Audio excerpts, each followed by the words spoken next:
Canada's industry minister says her country wants to join the EU's Made in Europe initiative, telling the FT industrial policy in Canada and the EU should be aligned. Canada's been seeking new trade partnerships since President Trump returned to office. Now, the president's Commerce Secretary, Howard Lutnick, insulted Canada in the lead up to crucial trade talks, saying, in his words, they suck. With me is Professor Richard Baldwin, Professor of International Economics at the IMD Business School. Is your book, the author of World War Trade, Conflict Containment and the Emergent World Trading Order. Globalization is not dying, you say, it is being rebuilt. But rebuilt into what, Professor? We don't really have a clear idea of where everybody stands because the music is still playing. Well, I think that's absolutely right. But what we can say is that to a large extent, the kind of lawless behavior that the US has been pursuing in trade policy has not spread. Other countries aren't trying to coerce their weaker neighbors into making concessions and stuff. So to a certain extent, it's the rest of the world trying to get along and the US continuing to be more or less a lawless actor, trying to bully other countries into doing things. Now, the way things are self-organizing is that countries are starting to sign free trade agreements with each other. And they're starting to group around in bigger assemblies of pools of predictability, of rules. And I think that's some way, one likely way we're going. And it's the one that Mark Carney, for example, talked about in Davos. You beat me to it. I was just about to quote to you, sir. To help solve global problems, we're pursuing variable geometry. In other words, different coalitions of different issues based on common values. But the problem, of course, is the US as the largest market. They had legitimate trade concerns about the way they've been treated, but they threw the baby out with the bathwater. And now it's difficult to see, are they going to suffer in the long term as a result?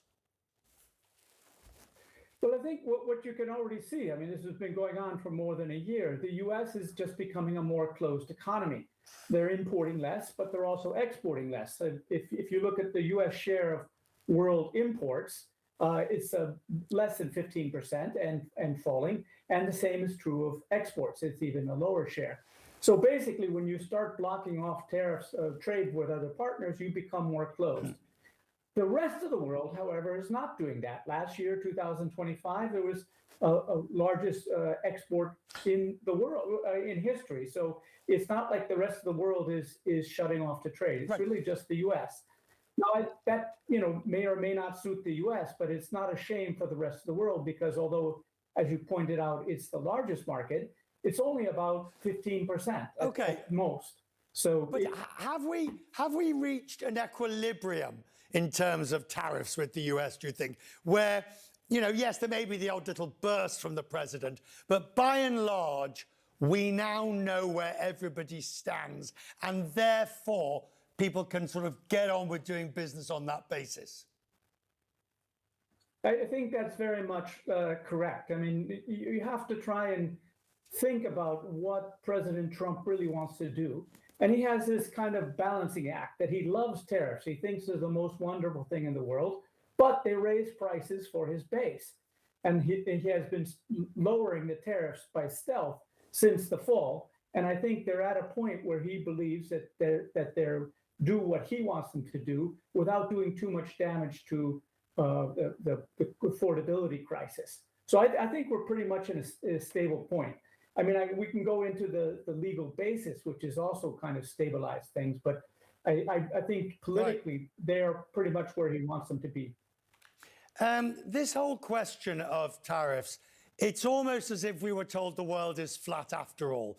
The orthodoxy that you and I grew up with, that tariffs are generally bad unless they are in specific circumstances. Do you see any evidence that that has fundamentally been rejected by most economists?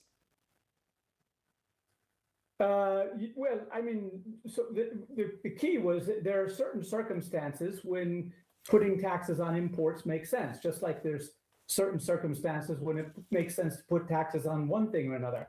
But what Donald Trump did was put taxes on all imports from almost everybody.